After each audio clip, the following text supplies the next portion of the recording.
नमस्कार, स्वागत है आप सभी का लोक सेवा एकेडमी के इस डेली करंट अफेयर्स एक्सप्लेनर में।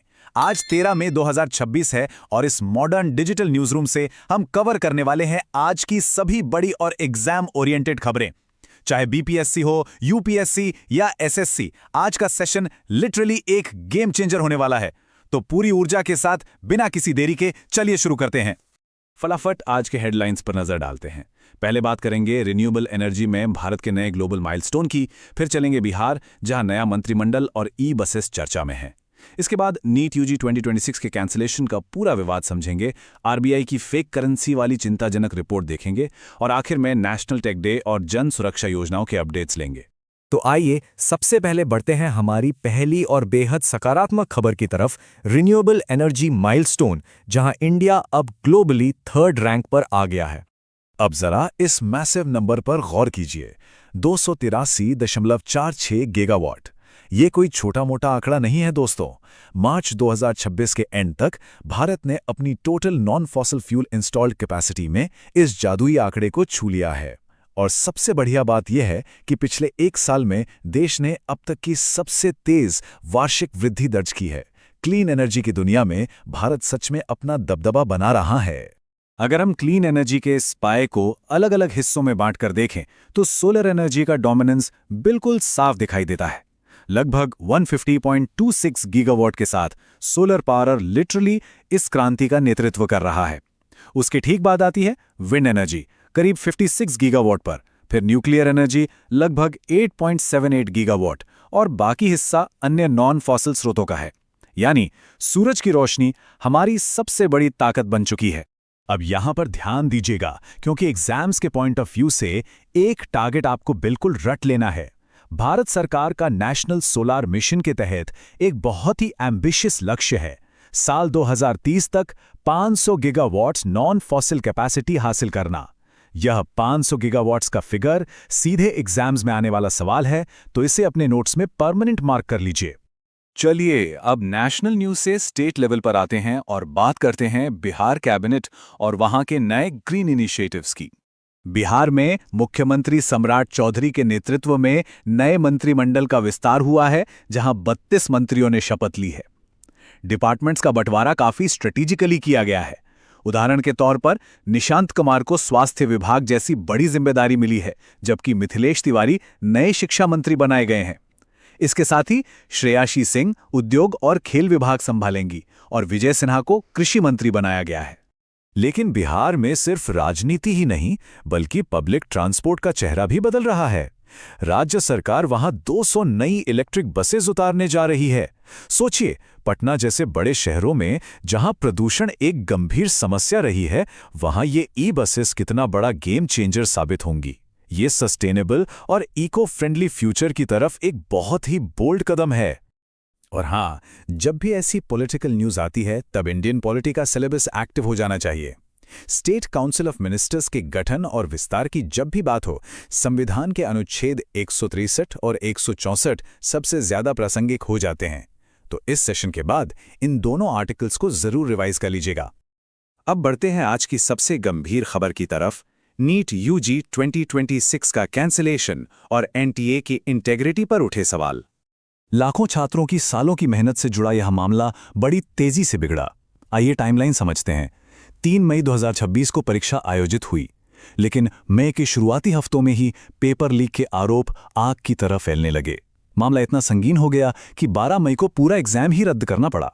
और अब हालात ये हैं कि मिड मई में इस पूरे फियास्को की गहन जांच के लिए डायरेक्ट सीबीआई प्रोब ऑर्डर कर दी गई है। इस क्राइसिस के बाद एनटीए में संस्थागत सुधारों की मांग तेज हो गई है। राधाकृष्णन पैनल ने कुछ बेहद जरूरी स्ट्रक्चरल रिफॉर्म सुझाए हैं। उन्होंने कहा है कि एनटीए अपना फोकस सिर्फ एंट्रेंस एग्जाम्स पर रखे, साथ ही हाइब्रिड मॉडल्स का इस्तेमाल हो, यानी स्क्रीन पर डिजिटल प्रश्न और जवाब देने के लिए ओएमआर शीट। और सबसे दिलचस्प सुझाव है एयरपोर्ट स्टाइल बायोमेट्रिक वेरिफिकेशन और कंप्यूटर एडेप्टिव टेस्टिंग का। अगर ये टेक बेस्ड चीजें लागू होती हैं तो फ्यूचर एग्जाम्स को काफी हद तक बुलेट प्रूफ बनाया जा सकता है। इस तेजी से बढ़ती न्यूज के बीच हमें बेसिक फैक्ट्स नहीं भूलने हैं। एग्जाम्स में सीधा पूछा जा सकता है कि जिस एनटीए को लेकर इतना बवाल है, आखिर वो स्थापित कब हुई थी? तो याद रखिएगा, नेशनल टेस्टिंग एजेंसी यानी एनटीए की स्थापना नवंबर 2017 में राष्ट्रीय स्तर के एंट्रेंस एग्जाम्स कंडक्ट करवाने के उद्देश्य से की गई थी। अगले विषय पर आते हैं जो सीधे हमारी और आपकी जेब और इकोनॉमी से जुड़ा है, आरबीआई की फेक करेंसी रिपोर्ट।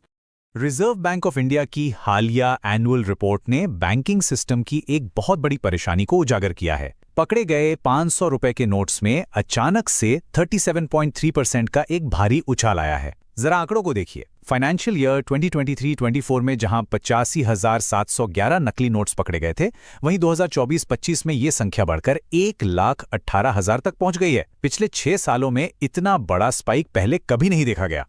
अब आप सोच रहे होंगे कि आखिर इससे कितना असर पड़ेगा, तो ध्यान दीजिए इस फिगर पर। 86%। आज की डेट में सर्कुलेशन में जितनी भी करेंसी है उसकी टोटल वैल्यू का लगभग 86% हिस्सा सिर्फ 500 रुपए के नोट्स का ही है। तो जब सिस्टम की सबसे अहम और बड़ी करेंसी में ऐसी नकलसाजी बढ़ती है तो यह पूरी अर्थव्यवस्था के लिए खतरे की एक बड़ी घंटी है। और अब हमारी इस एक्सप्लेनर के आखिरी हिस्से में बात करते हैं नेशनल टेक डे और कुछ अहम योजनाओं के बारे में, सेलिब्रेटिंग नेशनल माइलस्टोन्स। अगर हम राष्ट्रीय तकनीकी दिवस के पीछे के ऐतिहासिक सफर को देखें तो भारत की परमाणु यात्रा 1974 में स्माइलिंग बुद्धा के साथ पोखरण आई से शुरू हुई थी। लेकिन जो नेशनल टेक डे हम मनाते हैं वो सीधे तौर पर जुड़ा है 11 मई 1998 से। ये वो दिन था जब पूर्व प्रधानमंत्री अटल बिहारी वाजपेयी जी के नेतृत्व में ऑपरेशन शक्ति यानी पोखरण 2 के सफल और ऐतिहासिक परीक्षण हुए थे। और इस साल 2026 में हमने इस गेम चेंजिंग उपलब्धि की 28वीं वर्षगांठ मनाई है। सिर्फ साइंस ही नहीं, फाइनेंशियल इंक्लूजन के क्षेत्र में भी हमने एक नया पड़ाव पार किया है। प्रमुख जन सुरक्षा योजनाओं ने अपने 11 साल पूरे कर लिए हैं।